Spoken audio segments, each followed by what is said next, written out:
Saio hau Nafarroako gobernuak diruz lagundu du.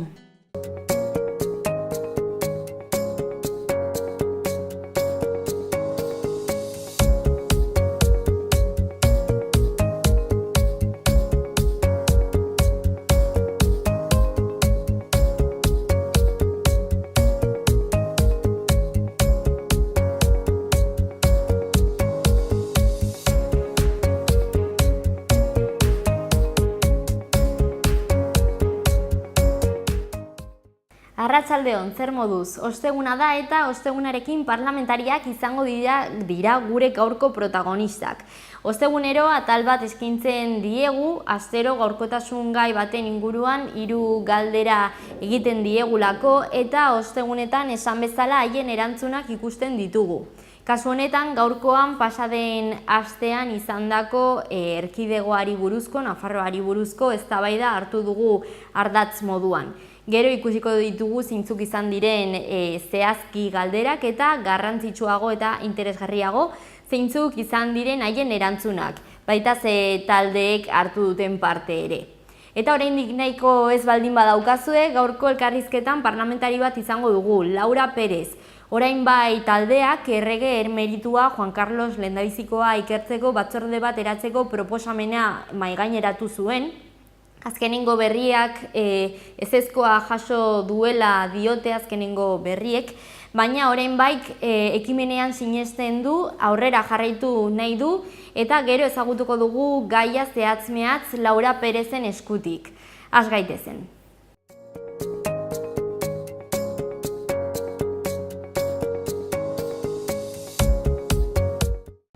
20. mendetik mugituko gara. Hasteko 20ko hamarkadan eta Iruña hirian. 1920 urtean Nafar hiriburuan Iruñan Osasuna futbol kluba fundatu zen eta 60 urte geroago 1980 urtean Kadizen Espainiako antzoki erromatar zaharrena aurkitu zen.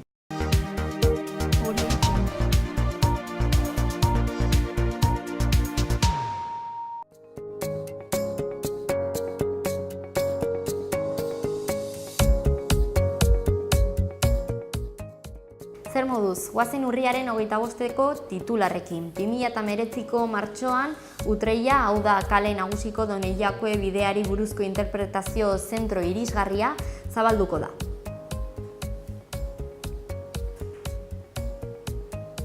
Ekitaldi kulturalak, musikalak eta erakundeenak 2018ko Nafarroaren eguna ospatzeko. Foru gobernuak ekintzen programa aurkeztu egin du abenduaren 3an kontzertu haunitz eskainiz, Nafarroako urrezko dominaren banaketa ahaztu gabe.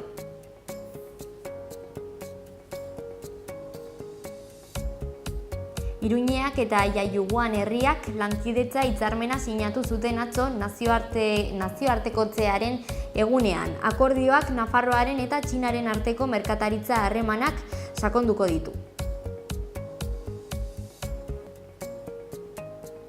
Asteburuan A15 errepideko trafikoa moztuko da San Lorenzo Larre tunelean obrak egiteko. Gizarte eragileek ere euskararen ofizialtasuna eskatuko dute larunbatean kontseiluak deitutako mobilizazioan.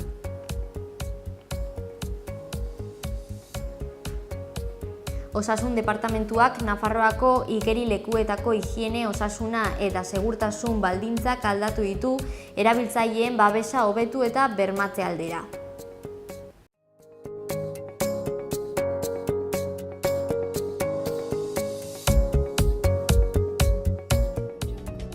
Ezagutu ditzagun gaurko Hungarietako azalak, lehendabizi Diario de Navarra. Lerroburu nagusi hau ipini dute. Ama Nafarren taldeak ez du onartzen Barkosek gezurtiak direla leporatu izana. Azaleko argazkian sadarren erreformarako aurkeztu diren proposamenak ikusi daitezke. Izenburuak honela azaltzen du. Etorkizuneko sadarra. Ea zer daukagun Diario de Notiziasen. Lerroburu nagusian, Nafarroak itunpeko 3000 toki izango ditu erresidentzietan eta inbertsioa 15% igoko du. Azaleko argazkian kasu honetan ere sadarrerako proiektuak ikusi daitezke, bazkideek aukeratuko duten sadarra izenburupean. Gara egunkariaren txanda. Lerroburu nagusian hurrengoa irakurri daiteke. Ugartekok bere guztiarekin sartu esaldiak ez zuela tiro egin esan nahi eusten du. Azareko irudian Fernando Haddad politikari brasildarra ageri da. Titular honek laguntzen du argazkia.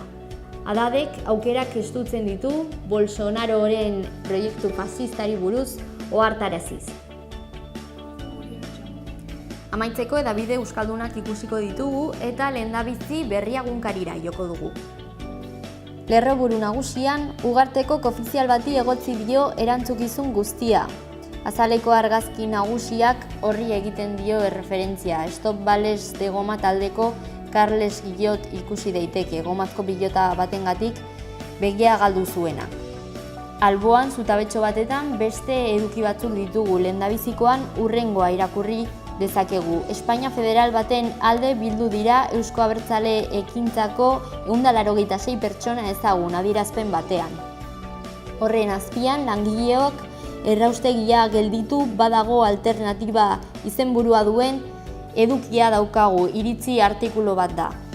Beherago, lege erreforma aurkeztu du Eusko Alderdi Jeltzaleak kongresuan presoen kartzela urteak batzeko.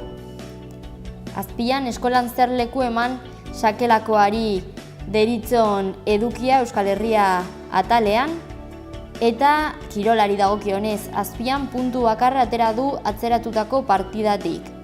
Raio bat, Atletik bat. Bekaldean azkenengo berria, 60.000 lagun baino gehiago euskaraldirako. Euskal Herria Irratiko webgunearekin bukatuko dugu. Goian ezkerrean, 73 urteko gizon bat zendu da, etxarren Jirgillaon gidatzen zuen traktorea irauli ondoren. Alboan eskuinean trafikoa moztuko dute asteburuan A15 errepidean. Ezkerrera bueltatuz, dieselaren krisiaren aitzakia erabilita langileen kontrako murrizketak salatu ditu LAB sindikatuak. Eta amaitzeko El Merkao jatetxeak irabazi du Euskal Herriko pintxo txapelketa.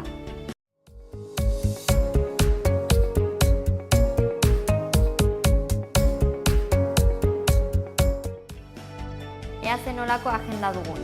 Gaur eta azaroaren 3 arte Sarasate pasalekuan Iruñean Picasso El viaje del Guernica deritzon erakusketa ikusgai izango da. Gaur arratsaldeko 6etan Ingurumen Hezkuntzako Museoan umeek jarduera batez disfrutatzeko aukera izango dute, ipuin kontalaria gazteleraz. El hilo invisible de la naturaleza izenburupean doako ekintza izango da. Gaur eta igandera arte, Nafarroako taberna eta jatetxe ezberdinetan, Lodosako piperra eta Nafarroako ardo beltzaren 4. astea ospatuko da. Sarrera edo hobe izan da degustazioaren dastaketaren prezioa 3 eurokoa da eta gainera ardo kopa batekin.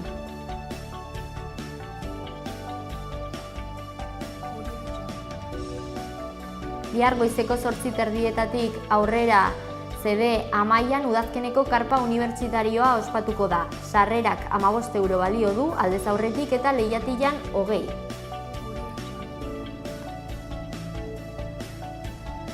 Bihar eta etzi, ostirala eta larunbata, arratsaldeko 6:30 aurrera bihar eta larunbatean eguerdiko 12:30 aurrera, Hilarion Eslaba polikiroldegian Burlatan Garagardoaren 4. azoka ospatuko da, Birlada 2018. Larunbatean arratsaldeko 5etan Iruñetik, Iruñeko Gaztelu plazatik, Medialuna parketik eta Iturrama eta Bejeras kaleen arteko bidegurutzetik, behingoz lelopean mobilizazio bat irtengo da Euskara ofiziala Nafarroa osoan izatea eskatuz. Larunbatean gaueko 9:00 Zentral Cafe Antzokian kontzertu bat Soziedad Alkoholikaren eskutik. Bere diska berria Sistema Antisozial aurkeztuko dute eta sarrerak 15 euro balio du. Igandean arratsaldeko 6etan Burlatako kulturetxean, lantegia euskeraz 4 eta 11 adin tarteko umeentzat. Euskal mitologia eta ingurumen hezkuntza izenburuarekin, sarrerak 5 euro balio du. Amaitzeko igandean arratsaldeko 8etan Zentral Cafe Antzokian, musika kubatarrak Konpai Segundo taldearen eskutik. Sarrera 20 eurokoa da.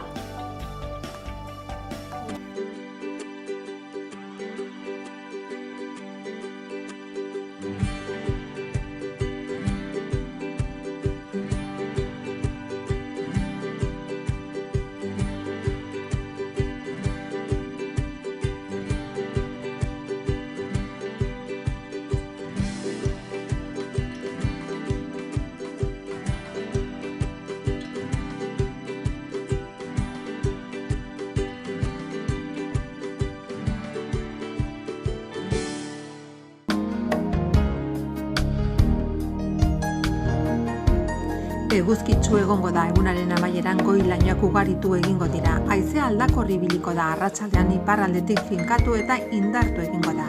Temperatura maksimoetan aldaketarik ez edo gutxi igoko dira.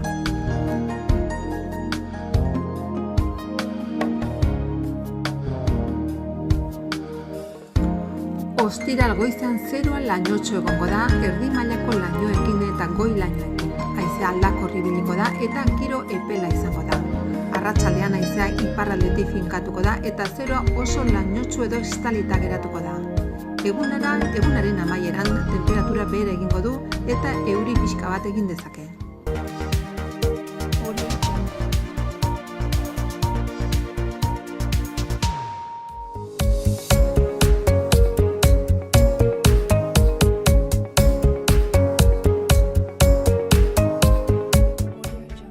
Aurrera egingo dugu Iruin herriko albisteak ezagutuz. Noainera joko dugu lehendabizi. Urriaren 30etik aurrera, datorren astetik aurrera, udalak noaingo toki ezberdinetatik kotxe abiaduraren inguruko kanpainak burutuko ditu. Zehatz-mehatz kexak jaso diren eta legea bete ez delaren berri eman den lekuetan. Herritarrek kontzientzatu nahi ditu udalak baita istripuak gutxitu edota istripuak izan ezkero ondorioak murriztu edo txikiagotu ere. Udaltzaingoak zuzenduko du ekimena. Eta hori da guztia Noainen, ea zer daukagun Oltzako zendean. Gaur ostegunarekin urriak 25, hitzaldi bat eskainiko da Oltzako zendean arratsaldeko 7:30. Izenburua, heriotza duina eta bizi testamendua. Sarrera librea izango da. Amaitzeko goazen Iruña hirira. Atzo eguerdiko 12etan Iruñeko udaletxe plazan minutu bateko isilaldia egin zen hirian gertatutako erelketa matxista salatzeko. Yolanda Jaén Gomez iruindarraren heriotzaren kasua alegia. Ustez bere bikoteak etxe bizitzan sute bat eragin zuen nahita emakumea bertan zegoelarik. Erredura larriak pairatu zituen eta urriaren 23an aste honetan zendu egin zen. Honen harira udalak akusatzaile moduan agertzeko prozesua martxan jarri du. Instituzioak udaletxeak genero indarkeriarekiko tolerantzia zero izateko eskatu die herritarrei, iruindarrei eta mota hauetako jarrerak eta jokabideak salatzeko beharra azpimarratu egin du. Portaera hauek ezabatzearren eta Iruña hiria borroka honen kontra erreferente batetan bilakatzea edo bihurtzea bilatuz. Bestalde, Nafarroako Auzitegi Administratzaileak 2017 urtean auzoen jaiendako udalak ebatzitako subentzioak babesten ditu. Honen kontrako helegitea aurkeztu zen, herri partaidetzaren bidez 7 entitateen artean banatu ziren subentzio hauek eta ikertu ondoren Nafarroako Auzitegi Administratzailearen arabera, bere esanetan, zentzuzko banaketa bat egin zen. Berri gehiago Iruñean. Oraindik toki libreak daude azaroko larunbatetan gauzatuko diren iparreko martxako saioetan. Konkretuki, 35 leku daude apuntatu nahi izan ez gero. Irteerak goizeko 9:30 hasiko dira, esan bezala larunbatetan, eta eguerdira arte luzatuko dira. Izena emateko 010 telefonora deitu behar da.